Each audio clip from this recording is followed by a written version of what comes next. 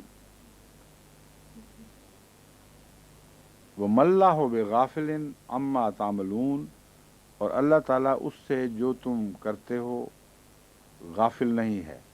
اما کیا لفظ ہے، کسی کو پتہ ہے؟ ایک ہے یا دو ہیں؟ آپ کو تو پتہ ہی ہے۔ ہاں دو ہیں، کس طرح، کیا کیا؟ ہاں ٹھیک ہے، ان اور ما ہے، اور لیکن ان اور ما کو اما کیوں نہیں پڑھا نون ہونے کے ساتھ؟ ہیں شد آ گئی ہے، شد کس طرح آ گئی؟ کیا پھر آگے کیا ہے؟ شد شد تو کوئی چیز نہیں ہے، شد حرف تو نہیں ہے کوئی، شد اگر دو میمیں ہوں تو پھر میم شد والی ہوتی ہے، تو یہاں دو میمیں تو نہیں ہیں، ان اور ما ہے، تو شد بنی کیوں؟ سوال تو یہ بحث ہے، سوال تو یہ ہے کہ شد بن کیسے گئی؟ میں نے آپ کو بتایا تھا، میں یاد دہانی کرا رہا ہوں، یہ نون اگر ساکن ہو اور اس کے بعد حرف میم آ جائے یا حرف لام آ جائے تو نون غائب ہو جاتا ہے اور میم میں تبدیل ہو جاتا ہے یا لام میں تبدیل ہو جاتا ہے۔ اشہد ان لا نہیں پڑھنا، بعض عرب آج کل عام پڑھنے لگ گئے ہیں ان لا، حالانکہ قطعی طور پر یہ غلط ہے، قرآن کریم بھی اس کو اللہ بیان کرے گا، اور اما جس طرح ہے نا، اور جو اہل علم عرب ہیں وہ ہمیشہ اللہ پڑھتے ہیں، ان لا نہیں پڑھتے، اور اما اس بات کا ثبوت ہے کہ نون عملاً کلیتاً میم میں تحلیل ہو کر اس میم بن چکا ہے، اور شد اس لیے آئی ہے، ما نون جب میم بن گیا تو بن گیا نا، پھر تو ما اس کو شد میں لکھا گیا اما، ٹھیک ہے۔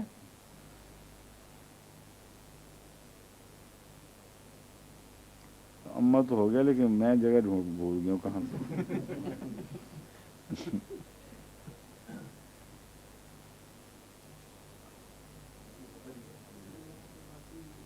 یہاں ہے جی، یردون الی شد العذاب وما اللہ بغافل عما تعملون، اس سے جو تم کرتے ہو، اولئک الذین اشتروا الحیات، اولئک الذین، یہی وہ لوگ ہیں کہ جنہوں نے آخرت کے بدلے دنیا کا سودا کر لیا، ٹھیک ہے، اس کا اشتراک میں نے سودا کر لیا۔ اولئک الذین اشتروا الحیات الدنیا، یعنی حیات دنیا کی زندگی خرید لی، بالآخرت، آخرت کے بدلے، فلا یخفف عنہم العذاب، پس لا یخفف عنہم العذاب، ان پر عذاب ہلکا نہیں کیا جائے گا، ولا هم ینصرون، اور نہ وہ مدد دیے جائیں گے۔ یہ وہی عذاب والا مضمون ہے جو یہود نے اٹھایا تھا، جس کا قرآن نے ذکر کیا تھا کہ چند دن کا عذاب ہے، کوئی بات نہیں۔ اللہ تعالیٰ اس کا پہلا جواب یہ دے چکا ہے کہ چند دن کا نہیں، اتنا لمبا ہے کہ گویا وہ ہمیشگی کا ہوگا، اس پہ لفظ خالد کا اطلاق ہو سکتا ہے۔ دوسرا یہ کہ لمبا ہی نہیں بلکہ ہلکا بھی نہیں کیا جائے گا، وہ مستقل ایک ایسی تکلیف دہ صورت ہوگی جس میں کسی قسم کی کوئی نرمی نہیں آئے گی۔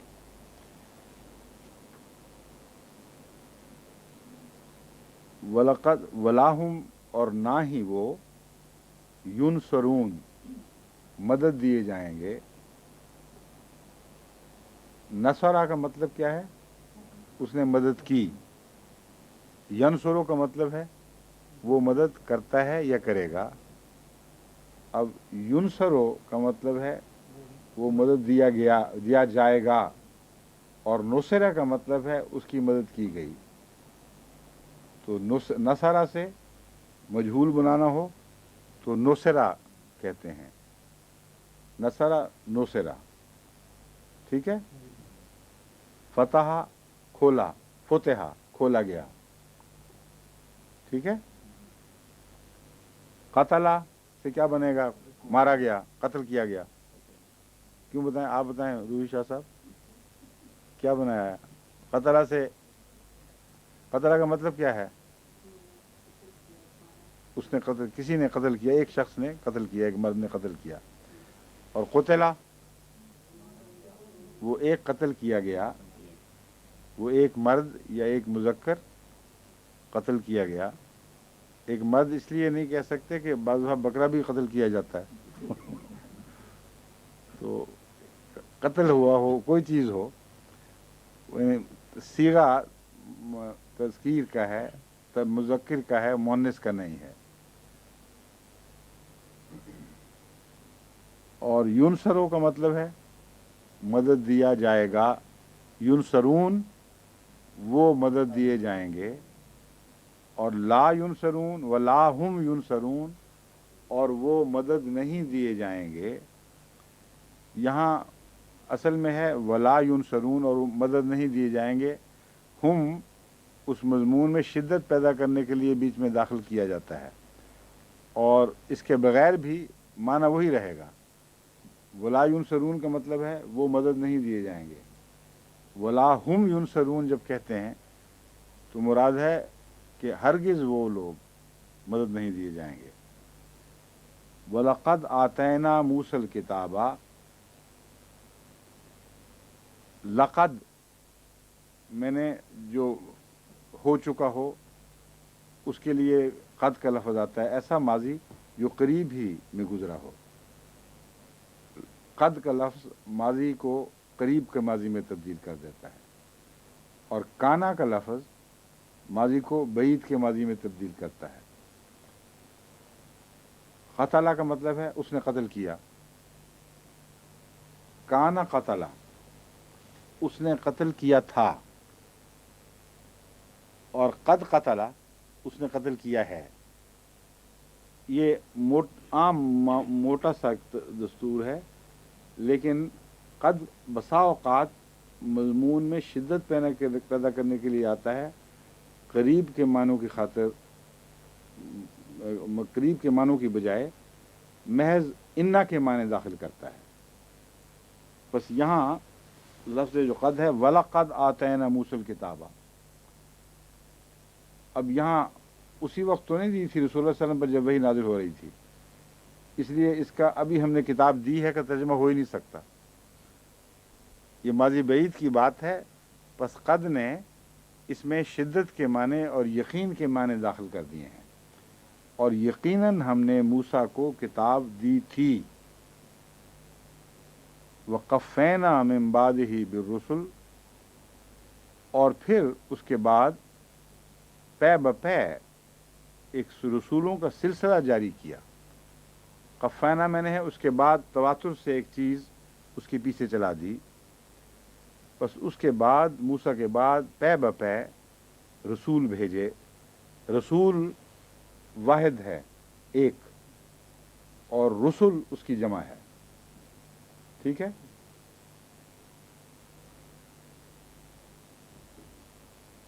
بالرسل وآتینا عیسی ابن مریم البینات، ہم نے موسیٰ کو یقیناً کتاب عطا فرمائی، اور اس کے بعد رسل پے بپے رسول بھیجے. یہاں تک کہ پھر کیا ہوا، وآتینا عیسی ابن مریم البینات، یہاں تک کہ عیسیٰ کی باری آ گئی. یعنی وہ اس سلسلے کے آخری رسول یا آخری اہم رسول تھے. وَأَيَّدْنَاهُ بِرُوحِ الْقُدُسِ، عیسی ابن مریم البینات، اور ہم نے عیسیٰ بن مریم کو کھلے کھلے نشانات عطا فرمائے یا کھلی کھلی روشن آیات عطا فرمائیں. وَأَيَّدْنَاهُ بِرُوحِ الْقُدُسِ، اور اس کی ہم نے مدد فرمائی بے روح القدس، روح القدس کے ساتھ. یعنی جبرائیل مراد ہے عام طور پر روح القدس سے مراد جبرائیل سمجھا جاتا ہے، تو روح القدس ایک مفہوم کا بھی نام قرار دیا جا سکتا ہے، یعنی خدا کی طرف سے جب پاکیزگی عطا ہو تو اس کو روح القدس کی مدد کہتے ہیں۔ ایسی پاکیزگی جو انسان کے نفس کو ہر غیر کی ملونی سے صاف کر دے، یہ دراصل روح القدس کے ذریعے ایک انسان کی مدد کرنا ہوتا ہے۔ لیکن یہاں روح القدس سے مراد معین طور پر حضرت جبرائیل علیہ السلام لیے جا سکتے ہیں کہ ہم نے جبرائیل کے ذریعے اس کی مدد فرمائی۔ اب یہاں جبرائیل کا حضرت عیسیٰ پر اترنا ثابت ہو گیا قطعی طور پر، اور جب حضرت مسیح موعود علیہ السلام پر وحی کا سوال آتا ہے تو یہ مولوی یہ سوال اٹھاتے ہیں کہ جبرائیل مسیح موعود پہ بھی اترا تھا جس طرح رسول اللہ صلی اللہ علیہ وسلم اترتا تھا۔ اتنا بڑا کفر کا کلمہ، یعنی ان کے نزدیک موسیٰ کا مسیح تو اتنا افضل ہے کہ اس پر جبرائیل نازل ہو سکتا ہے، مگر رسول اللہ صلی اللہ علیہ وسلم کے مسیح کی یہ حیثیت ہی نہیں ہے کہ اس پر جبرائیل نازل ہو۔ بس بحث صرف اتنی ہے کہ مسیح ہے کہ نہیں۔ اگر مسیح ہے تو قرآن کی گواہی ہے کہ مسیح پر جبرائیل ضرور اترتا ہے، ورنہ وہ مسیح نہیں۔ اور لقد سے بڑا تاکیدی بیان ہوا ہے کہ مسیح پر تو ہم نے یقیناً جبرائیل نازل فرمایا اور اس کے ذریعے اس کی مدد فرمائی۔ بس یہ جو مسیح موت پہ اعتراض کرنے والے ہیں، یہ جس مسیح کو مانتے ہیں کہ وہ آئے گا وہ پرانے کو ہی مانتے ہیں، اس لیے ان کو تو ذرہ بھی اعتراض کا حق نہیں ہے، کیونکہ جب وہ پرانا آئے گا ان کے نزدیک تو ان کو اعلان کرنا پڑے گا کہ یہ وہی ہے جس پر جبرائیل نازل ہوتا ہے، اور جس پر ایک دفعہ جبرائیل نازل ہو جائے اس کو چھوڑا نہیں کرتا، کیونکہ قرآن کریم سے یہ بات ثابت ہے کہ جب فرشتے نازل ہوں تو دنیا میں بھی ہوتے ہیں، ساتھ رہتے ہیں مرنے تک، مرنے کے بعد بھی وہ ساتھ ہی دیتے ہیں۔ تو یہ ان کو اعلان کرنا پڑے گا، جو رسول مسیح موعود پر جھوٹے الزام افترا باندھتے ہیں، اور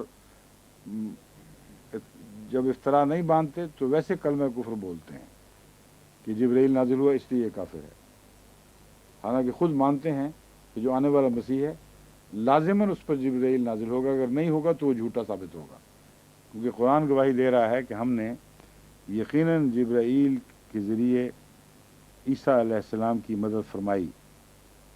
افکلما جاءکم رسول، پس کیا ہمیشہ یہی ہوگا؟ کلما جب کبھی بھی، جاءکم رسول تمہارے پاس کوئی رسول آئے، بما لا تہوی انفسکم ایسی باتوں کے ساتھ جو تمہارے دل پسند نہیں کرتے تھے، استکبرتم، کیا تم اس سے ہمیشہ تکبر کا طریقہ اختیار کرتے رہے؟ یہ مضمون ماضی میں ہے، لیکن ایک وہی طرز بیان ہے قرآن کریم کی جہاں ماضی کا مضمون مستقبل اور اس مضارع اور استمرار میں بھی بیان ہو سکتا ہے اور بالکل ٹھیک بیٹھتا ہے۔ یہ ترجمہ کیا جا سکتا ہے، پس کیا جب کبھی بھی تمہارے پاس کوئی رسول آئے تو تم ہمیشہ اس سے، اور وہ تمہاری مرضی کی باتیں نہ لے کے آئے تو ہمیشہ تم اس سے تکبر کا طریقہ اختیار کرتے رہو گے۔ لیکن لفظی ترجمہ یہ ہے افکلما، پس جب کبھی بھی تمہارے پاس کوئی رسول آیا ایسی باتوں کے ساتھ جو تمہارے دلوں نے پسند نہیں کی تو تم نے اس سے تکبر اختیار کیا، یہ بنتا ہے۔ لیکن تکبر اختیار کیا جو لفظ ہے اس کی وجہ سے ہمیں تکبر اختیار کرتے رہے ہو یا کرتے رہو گے بھی ترجمہ کرنا جائز بن جاتا ہے۔ بس حضرت مسیح کے ساتھ تکبر کا طریق کیوں اختیار کیا؟ ایسی باتیں اس نے پیش کی جو یہ پسند نہیں کرتے۔ بس آنے والے مسیح کے لیے بھی لازم ہے کہ اگر وہ سچا مسیح ہے اور اسی کی خوبو پر ہے تو ضرور ایسی باتیں بیان کرے جسے یہ ظالم لوگ ناپسند کریں اور اس سے تکبر کا سلوک کریں۔ فَفَرِيقًا كَذَّبْتُمْ وَفَرِيقًا تَقْتُلُونَ، بس ایسے رسولوں میں سے، اب مسیح کا ذکر چھوڑ کر ایسے رسولوں کی عمومی بات چل رہی ہے اس میں۔